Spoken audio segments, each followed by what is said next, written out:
Welcome back, folks. This is lesson 4.2, continuing our teaching on applying seasonal tendencies to higher time frame analysis. Okay, we're going to be highlighting our topic of seasonals with a deeper focus on bearish seasonals in higher time frame analysis. And our market of study for this teaching is going to be the New Zealand dollar, or Kiwi. Okay, and when we looked at lesson 4.1, we looked at the Canadian dollar, and we noticed that while the seasonal tendencies that I'm sharing here, they're seasonal tendencies with the utilization of the futures market. So since it's the futures market that we're using the seasonal tendency, it's important to understand that the seasonal tendency may, if it's bullish for the seasonal tendency chart for a particular time of year, that may or may not be bullish for a particular pair. Like, for instance, in 4.1 lesson, we used that US CAD pair, and since the seasonal tendency is on the Canadian dollar, we are looking at a time when the Canadian dollar seasonal tendency for the futures contract would be bullish in our seasonal tendency, but would be bearish in the US CAD pair because it would be inverted. That would be a little bit of a sticking point for someone that's just rushing through this lesson. But we're going to talk about a currency this time where it's going to move basically in tandem with what you expect to see in the seasonal tendency chart.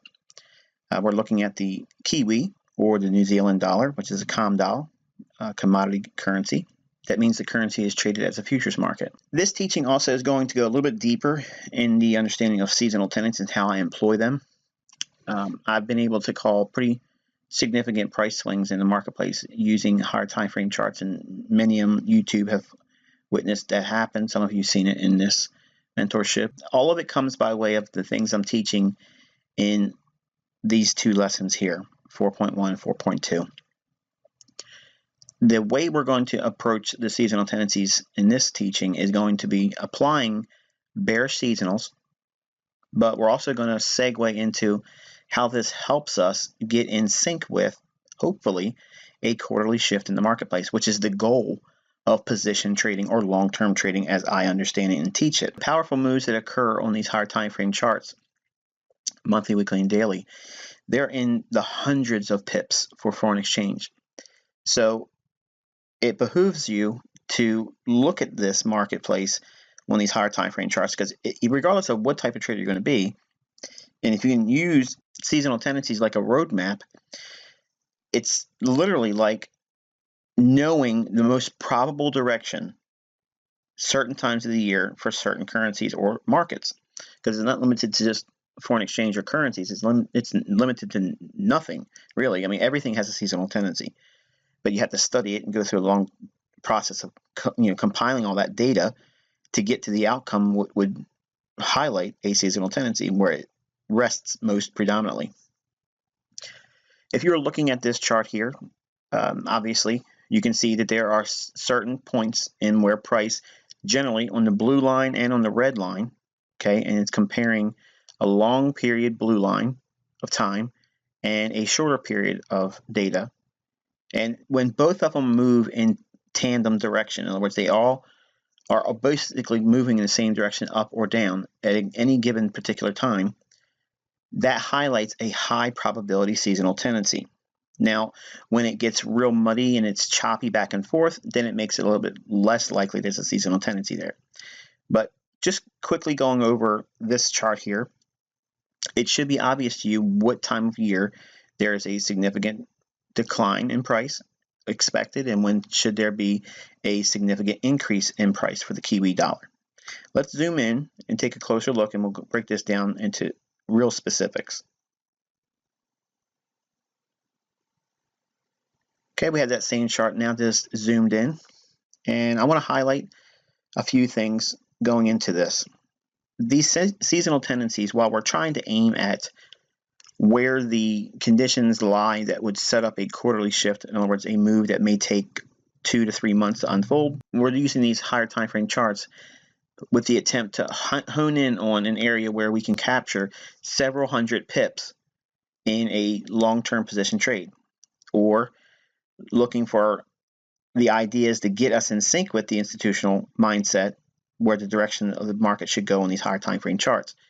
Since it's the smart money entities that move price on these higher time frame charts, we know there's a high probability, if there's a certain time of year or a tendency for the market to rally or decline, and it's shown itself over a large sample size of data. The blue line in the kiwi here represents 19 years worth of data. The red line represents 15 years worth of data. And the only thing it's doing is contrasting for 15 years worth of data versus 19 years worth of data. The seasonal tendencies pretty much are locked in tandem. You can see pretty much it's the same scenario all the time.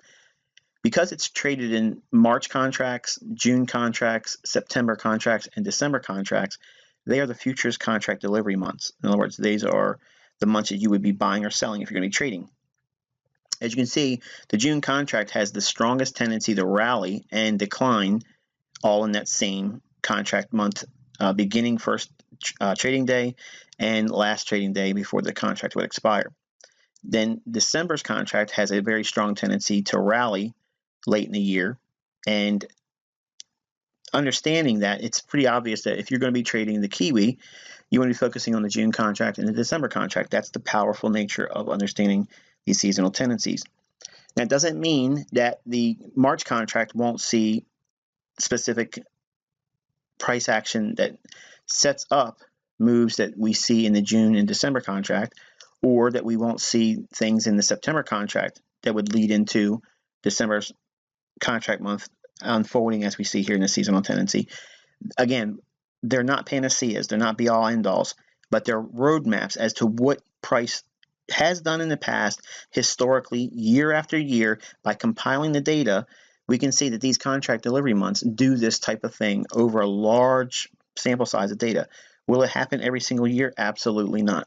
In fact, I went back all the way to 2007, and we're going to look at every single year from 2007 to now, and we're going to see what influence these seasonal tendencies had and how it helped us, or it would have helped us, let's say it that way. We can go back in time and look at how, hypothetically, knowing this information back then, we could have used it to get in sync with a quarterly shift, or it could have been just a unique trade setup by itself. Since we're focusing primarily on bearish conditions, we're going to be looking for areas at which the market is most likely to see a significant drop in price. Now we can go back in time and look at the years like we're going to now and use it to build our confidence in the fact that these seasonal tendencies do in fact hold up over a long period of time. Now again, we're looking at about 9 years or so worth of seasonal tendency price study in the New Zealand dollar futures contract. Now this is not to say that you're going to see the exact same type of move, dollar for dollar, pip for pip in the foreign exchange market, but by far and large, they're going to be moving in the same direction generally. So have that as a point of reference when we go over this, because I'm not trying to force a perfect pip to point ratio of movement in both the futures and the foreign exchange market. There's going to be a slight difference between the two, but by far and large, you're going to see that they generally move in the same direction. So if we're going to look at this with a sober mind and understand that, yes, there are opportunities to be a seller in kiwi. There's high probability conditions certain times of the year where it positions itself for an opportunity to sell off with a great deal of tendency to do so, seasonally and historically. But we're going to focus on how we can use these bearish ideas to get us in sync with a long-term bullish quarterly shift. Now you're probably saying, well, wait a minute, Michael, you're coloring outside the lines. We're supposed to be talking about bearish seasonal tendencies. Yes. The teaching is really how to use bearish seasonal tendencies, not just myopically and only focus on just being a short seller. We got to be able to understand that short selling opportunity may be leading us to a quarterly move on these higher time frame charts. So a decline, while it could be traded, we have to be mindful that there's certain times of the year when the kiwi has a predisposed nature to go higher. So let's take a look at a few examples in here. There's obviously this one I like is mid-February to mid-March. really significant time point where you can see there's a really nice movement between the red and the blue line. That means the 19-year seasonal tendency and the 15-year seasonal tendency. And again, I'm going to remind you that it's taking 19 years worth of price action, year after year. What did these months deliver in terms of price? And you can see here the mid-February to mid-March time period, both the red and the blue lines. And again, I'll remind you here that the 19-year is the blue and the 15-year is the red. And what it is a compiling of 19 years worth of data showing the historical movement of the March delivery contract and the June contract, the September contract, and the December contract. And by showing a historical record and compiling the data, the overall price direction generally is from mid-February down to mid-March. There's a strong tendency for the Kiwi dollar to decline. And you can see it very clearly in both the contrasting 19 years worth of data and 15 years worth of data. So if it was the shift in and out between the two, then it's most likely probably not a good time to be a buyer or seller. But when they both move in the same direction and it's a sizable price swing, as we can see here in the shaded area, it's, in my opinion, that it's a pretty good chance that we'll see a decline there. The second one to be noteworthy of is that notice that if we drop down into mid-March and in April, the market tends to have a significant rally at that time, and it rallies up to about May. And both the 19 and 15-year seasonal tendency compilation shows that it does in fact make a high in May, and then it sells off again, giving us another bearish seasonal tendency. And then we have an area where we have consolidation between around the June month going into July, but it makes another seasonal low around June and July, and it bounces bullishly, and then it sells off again around mid-August down into October. But look what happens in September and October. It generally makes a significant point of bullishness and puts a large degree of buying in your scope as far as a trader. You look at buying the Kiwi around that September-October time period. Now, when we use seasonal tendencies, the way we want to use them are limited only to what the current market conditions are. We do not go into our charts forcing the seasonal tendency. For instance, we're not forcing the idea that Kiwi has to make a high or a top in May. Therefore, we're going to sell in May and just hold on to it forever and then wait for it to be June, July, and just collect our money. That's not what we're saying here. What I want you to focus on is that if this seasonal tendency is in fact true, and I believe it shows validity here, the idea is there something technically in price that would support that seasonal tendency? Are we in a bearish market? Did we rally up into a bearish order block? Did we run an old high? Did we see a market structure break? Have we in fact been moving up for the last 2 or 3 months? And then are we likely to sell off because of an overbought premium market? And then maybe we would anticipate seeing some breakdown in the marketplace, and then we can take a short or position ourselves for a bearish move lower. So it's a matter of lining up what the current market conditions are. It's not just take this thing, apply it to the marketplace, and you're going to get rich. It's taking these ideas when there are strong tendencies for the market to move one side or the other any particular time of the year. As you can see across this chart, there's several other opportunities you can use. You don't have to be a long-term position trader, which is what I'm focusing on here, using the bearish moves, okay, that's seen in mid-February to mid-March, and then you have another move in May that takes you down into June, July. So there's other opportunities you can use. You can see that there's a typical sell-off in the first week or so of January that goes down into February. There's another sell-off that takes place around mid-June down into the first or second week of July. Both lines, blue and red, are in agreement with that. And then you see another sell-off that takes place around mid-August down into the September-October time period, making it a low. But there is a small short-term little move that drops off mid-September down into October. That's the one that generally sets up a really strong buying opportunity. So if we're going to be a quarterly shift trader, if we are going to trade these seasonal tendencies and we are short around that time period, just be mindful that around September, October generally makes a very strong tendency for the Kiwi to rally. But now let's go back and have a contrasting view as well. Since we're focusing on bearish seasonal tendencies and we're using them in the higher time frame analysis, we can take all of these bearish ideas and trade them respectively. Or we can go into the marketplace and say, okay, I'm going to anticipate these bearish seasonal tendencies, not trade them. I'm going to anticipate them showing me the signs that the market is in fact dropping down into the quarterly bullish scenarios that I could be a buyer. So we can use bearish seasonal tendencies to trade with, or we can use them as guides to lead us to the next trading opportunity that would be a quarterly shift.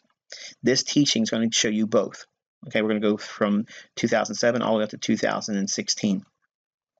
But if you're going to be a bullish trader on Kiwi, and we're going to be looking for bullish quarterly shifts, they occur in March to April time period. That's generally making a low. Okay, make a note of this because when we go through each year, I want you to keep these reference points in mind. We are focusing on sell-offs between mid-February to mid-March, and we're focusing on sell-offs around May going into June and July. But primarily, we're looking at how these moves could set up bullish conditions for quarterly shifts. And the first one we're watching is it sets up a move between March and April for a quarterly low. The next one is June, July low, that you could expect a seasonal low to form for that quarter to be a buyer. And then the other one is September to October, giving us a strong tendency to be a buyer. Okay, so now think about this for a minute. I just outlined the general roadmap on what Kiwi dollar does on a 12-month cycle. Now, if that didn't floor you, you're not paying attention. Now, you probably didn't get it, and you didn't register. You know, if you're a new trader, it probably went right over your head. But think about what we've just did. We've outlined the macro view on what Kiwi dollar does generally over a course of 12 months. There's seasonal tendencies that shift in and out of the marketplace, and depending upon what the market conditions are for that particular time or that year, one seasonal tendency is going to be favored over the other. If we're in a bullish market, obviously the March, April, June, July, and September, October time periods are going to be phenomenal buying opportunities. If we're in a bearish market, that means mid-February to mid-March is going to be an amazing sell-off, and May is going to be an amazing sell-off. And you have August can create a nice sell-off as well, leading down to the fall lows. There's also another long in here that I don't have an arrow to highlight, but it's that last week of November going into the first week of December. That's a nice little buying opportunity as well. So in your notes, as we go through these slides, okay, you can obviously go after you watch the video and go back and look at it as well. But as we go through each year, just be mindful that March, April, June, July, September, October are really strong buying opportunities when it's bullish. When it's not bullish, we can focus primarily on being a seller, look for selling scenarios around the February to March time period, and May into June for sell-offs, and then August into September, giving us weak points to sell on. So let's go into our first year and start breaking this down, give us some real examples, see if it really does appear in the charts. Okay, you can see here, this is 2007, and what I'm showing is December from the previous year, 2006, all the way up to the January 1st of the following year. So we're getting the entire year shown in every slide that we show. This is 2007's price chart, and here we have mid-February into March, that weakness that we would expect to see a bearish scenario. Okay, and also notice also that we have a small little decline here as well in May. Both seasonal tendencies, while in contrast to the larger moves. So there's several hundred pips on these declines here. But now notice also these sell-offs that we expected bearishness in the marketplace, they set up what opportunities? Remember, we have that March-April time period for bullish scenarios or expected bullish scenarios for tendencies to go higher. June, July, and September, October. Do you not see those occurring here? We have the March-April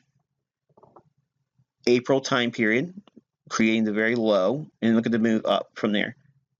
It's several hundred pips. Then we have the May-June decline, but June starts off that rally that sends us all the way up to the 81 big figure. Huge move. Then we have another opportunity where the market dips down and trades off into the September time period where we've seen that September-October seasonal tendency to rally. So while we're focusing on the bearish seasonal tendencies, the other seasonal tendencies that we've went through at the beginning of this teaching, when we're looking at the actual seasonal tendency chart, all of the seasonal tendencies are going to have some measure of influence. Now, again, keeping in mind what the current market conditions are at that particular year, it's going to be helpful for you in that regards because, again, we're not trying to form fit just a seasonal tendency in price. We're looking for clues to justify why that scenario would be more inclined to unfold than the other. In other words, is it better to be a buyer on the bullish seasonal tendency or better to be a seller on the bearish seasonal tendency? And years sometimes will work in concert with one another where the bearish move will lead into the bullish move and the bullish move will lead into the bearish move. That's perfect market symmetry, and that rarely exists, but sometimes in my 23 plus years doing it, I've seen it a few times where it's been astonishing. But as we go to our next year in Kiwi, here's 2008 for the Kiwi, and obviously everybody remembers what happened in 2008. The market imploded. We had the financial meltdown, and we have mid-February to mid-March, creating the actual high in the Kiwi. And then we had the May creating another high here where we sold off as well. And notice because we are all bearish on all foreign currencies, the Kiwi was no exception here. It just kept on falling the rest of the year. So you have to also keep that in mind too. There's going to be larger, big picture macro events that are going to take precedence over whatever short-term quarterly effect that you may be expecting. Even if it's a seasonal tendency that holds up for a long period of time, you're going to have these wild card scenarios where it isn't going to pan out regardless of what you would expect.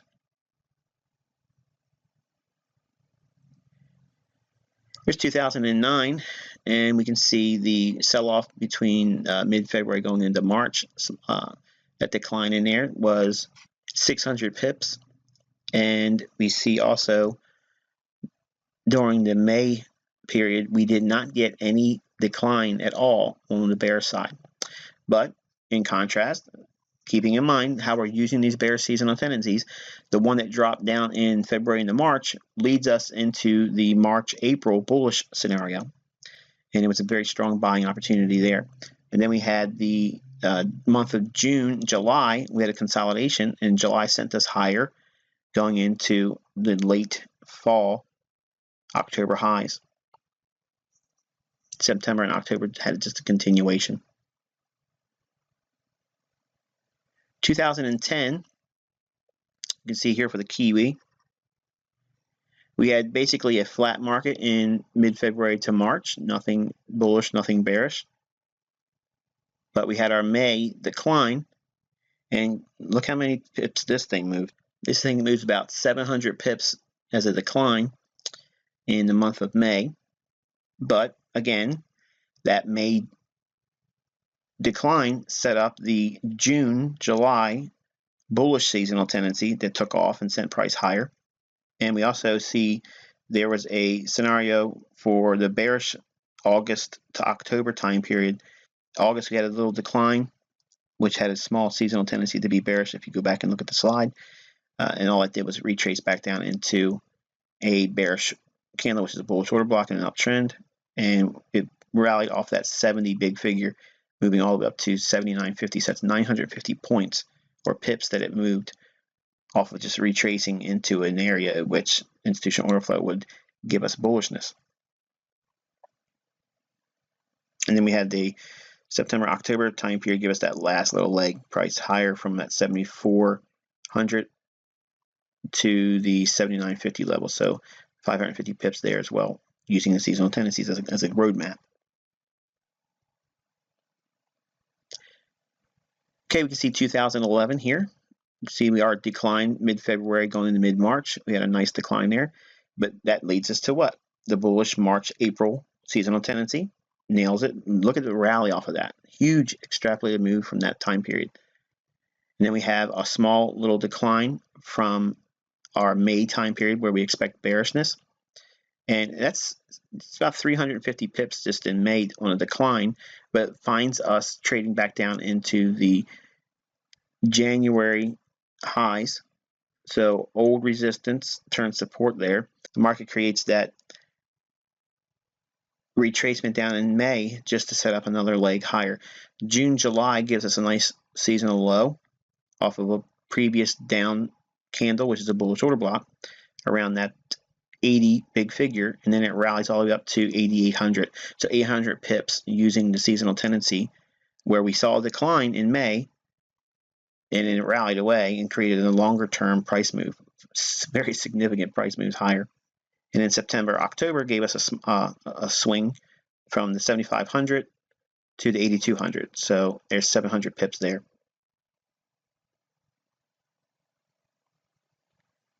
Okay, 2012. See, we had our decline mid-February to mid-March. Several hundred pips decline, about 400 or so on the downside. And then in May, we had a very significant sell-off, and price moved almost 800 pips on the downside in the month of May.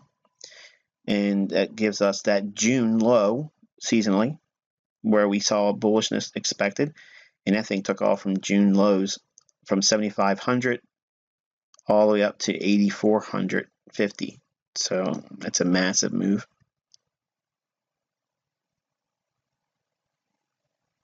In 2013, okay, we see our decline here in mid-February to mid-March, several hundred pips as well, and then another decline in May, which leads us to our bullish June-July low, and it rallies away from that.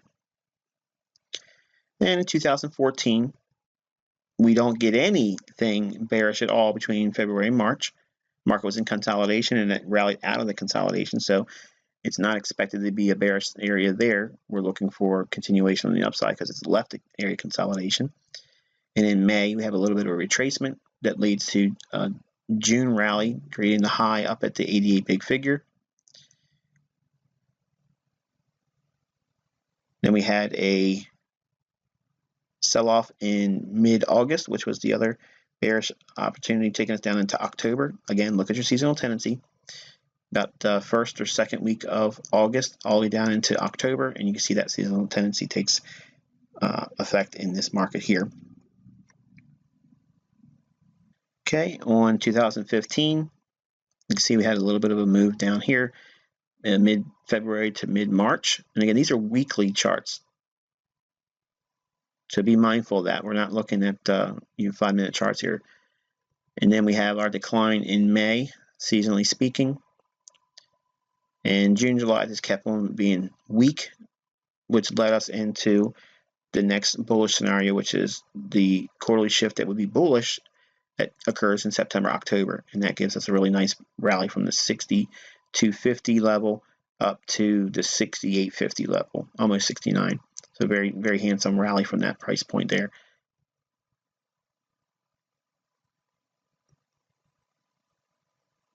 And then finally for 2016, unchanged consolidation, nothing happening in mid-February to mid-March.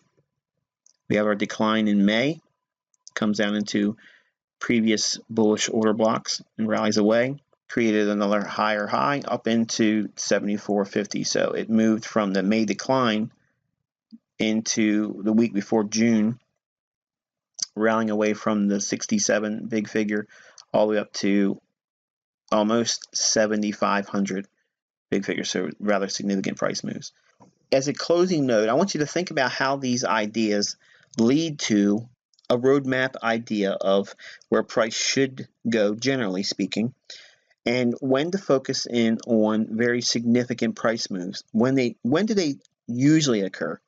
See, it's one thing to say, okay, I can see when an indicator bearishly diverges and it should give us a sell signal, or it should suggest some consolidation in a strong uptrend. We can understand that, but it doesn't really tell us when the divergence should occur. And seasonal tendencies tell us a specific time element that escapes most people that don't use them. Most traders don't even have any understanding that these things exist. Now, because you've been exposed to them with a great deal of more detail, much more than we saw when I was teaching in the free tutorial area, we can see how we blend these two ideas, time and price, with quarterly shifts, and when the seasonal tendencies come into the picture as well. There's a strong tendency for the market to react when a few things come into confluence. If we have a seasonal tendency to suggest bullish prices, when the market's already predisposed to go higher because it's in a bullish market, and it's at a time of the day when the market should be bullish, and it's also at a time when the market is indicating that interest rates are supporting that bullish idea. It's also supported in the dollar index. When all these things come together, they dovetail into a beautiful tapestry where you're going to see a profitable outcome in your analysis. Now, as long as you stick to those types of trades, you're going to do very, very well. You don't need a whole lot of trades throughout the year. And notice that there's not a whole lot of overlapping going on between what we've shown so far. Certain currency pairs have certain seasonal tendencies. Now, by far and large, they're all going to bend the knee to the dollar index. And we're going to have a 4.3 teaching with seasonal tendencies where I'm going to show you the seasonal tendency of the dollar index. And we're going to actually apply that to other studies as well. But for now, I want you to be encouraged right now. I don't want you to get so excited you feel like you won the lottery, okay? But these seasonal tendencies are very, very powerful. And when you use them in the right context, they lead to an analysis perspective that, again, most aren't going to be able to attain.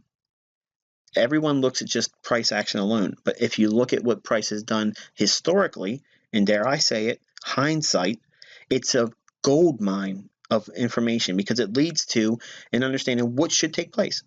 And it shows that there is manipulation in the marketplace, but by far and large, these markets move by a certain script. And they repeat themselves over and over and over again. And if something comes into the marketplace to upset what would be otherwise a bearish time of the year, but yet it posts something bullish, for instance, look what we're seeing here, mid-February to mid-March. We're not seeing bearishness there. We're seeing consolidation, and the market rallies away.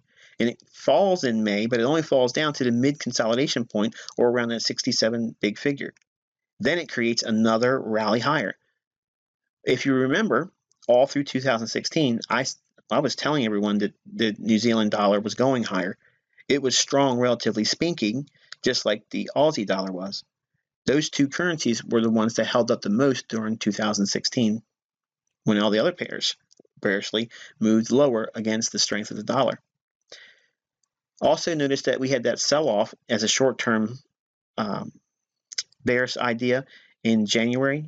It actually materializes here as well. So think about if you're a day trader, if you're a short-term trader, okay, you can use those ideas to get you in sync with long-term position trades on these higher time frame seasonal tendencies. You're going to be able to blend all these things. By the time you're done with this mentorship, you'll be able to go in and dissect any market. You'll be able to dissect any asset class and know right away if there's an opportunity, if there isn't an opportunity, move to the sidelines. And by having a seasonal tendency in your toolbox, it'll give you when you should be looking for something that's really loaded in your favor to move. Because seasonally and historically, these times of the year, in this particular currency, there are times when it makes significant price moves. And if we can focus on trading on those time frames and those setups alone, we are really basically framing high probability setups. You're not going to get perfect winners, but you're going to have high probability conditions where even if you use this as a directional bias tool, it'll help you in all facets of your trading, no matter what discipline you use, swing trade, short-term, day trade, or scalp. Until next lesson, I wish you good luck and good trading.